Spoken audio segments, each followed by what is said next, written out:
Thanks for stopping by.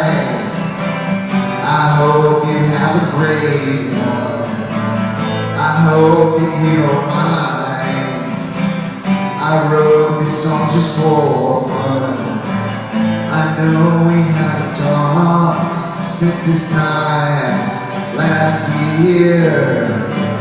I think of you each day and wish you could be near.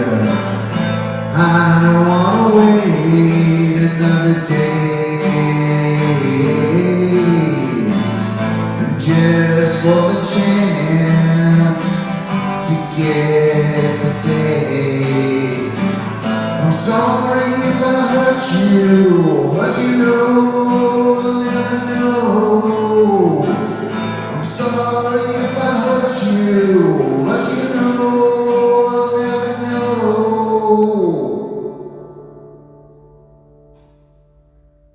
If we don't talk,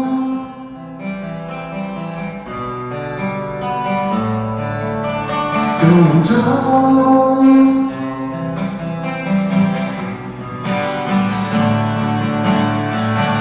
So maybe for this year, on this and every day, you'll make a wish for us, or take some time to pray.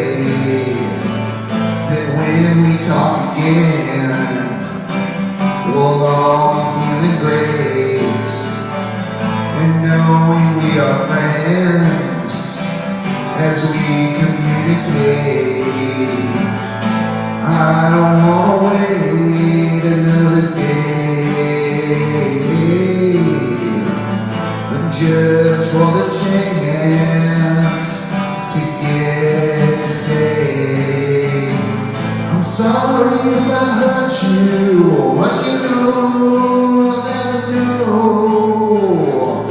I'm sorry if I hurt you, but you know I'll never know.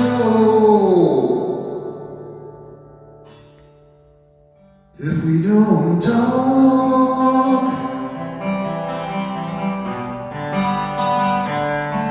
if we don't talk,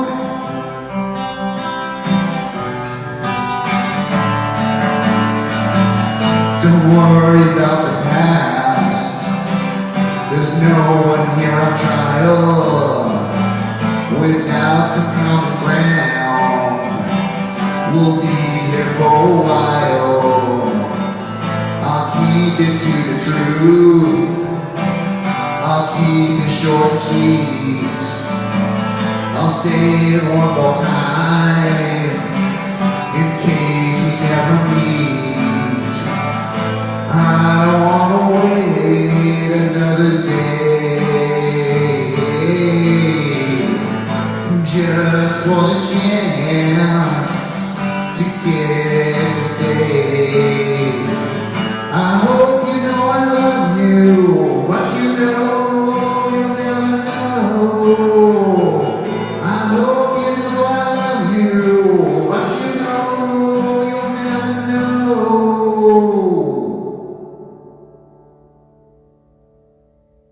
If we don't talk.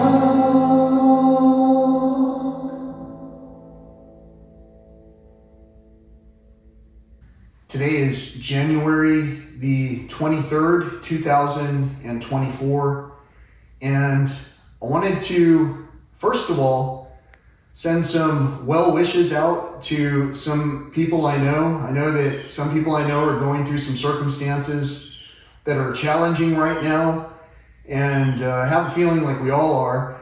I also have a feeling that sometimes music and creativity can bring peace to some of the turmoil that's going on around us. And so I wanted to talk about two things. The first thing is, not too long ago, I received a fortune. And I know for the people who might talk down on fortune telling, well, you know, I might have lost you right the moment that I said fortune. I received a piece of paper in a cookie from a place where I had dined, and that piece of paper says, The difficulty is not on coming up with new ideas, but to undo the old ones. So on this channel, I like to talk about the old ways quite a bit, and I don't talk about it to acknowledge it as if I want to manifest more of it. What I talk about it like is in a way that acknowledges that there are some things that can possibly be changed. However, we can't change some of the things that are in place unless we first acknowledge that there might be a need for that change. So with that in mind, the piece of paper that I received and the cookie that I got at the place where I dined seems pretty informative for what it is worth. And with all of that in mind, I wanted to say that not too long ago, I was told that I couldn't talk about some kind of subject or a combination of subjects at the same time because it induced a feeling of dread. And I can kind of relate to that. I've gone through feelings of dread for quite a bit of my life.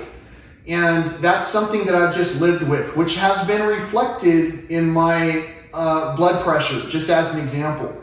And so I've tried a lot of different things to get things under control, with the exception of moving away altogether from the circumstances that seem to keep my mind kind of tethered to the old ways. With all of that in mind, I want to say that there has to be an alternative to leaving the scene of the place where we became ill to begin with. The alternative must be maybe we need to stand our ground and maybe we need to put in the extra effort to talk, to communicate with one another. And so recently I was told that I couldn't talk about something, and I've been told this thing frequently, whether it was in the home of someone else or in the wide open spaces where I was, or in my own home. I've been told that I cannot talk about certain things. And so as I reflect upon these conversations, particularly in this country where supposedly we're free, I wanted to point out that I can combine a myriad of subjects, almost like it's on a whim, and I can put it all into the context of music even. And I find that to be quite easy. And for that reason, I want to do what I'm doing right now for you in a way where it is productive. And without being able to do that, I'm not able to return the favor that you've been giving to me in hearing some of my opinions, let's call them. So with all of that in mind, I wanted to thank you so much for stopping by on this day. It is raining reasonably where I'm at, and I've already got new plants in the ground that hopefully will be fruiting before long. The temperatures are great right now for the planting season here where I'm at in this portion of Texas. And with all of these things in mind, I would like to say thank you so much. If ever I have somehow, even accidentally, if it was accidentally and unknowingly, I would never know until we talked about it. But if I have stepped on your toes, so to speak, and if I have agitated you in ways that you just can't quite understand, I wanted to say I'm sorry. I hope you know I love you, and I appreciate your continued support and conversations through these challenging times where sometimes it's quite difficult to talk with even our own family members. Until next time, peace, love, and all that old school stuff.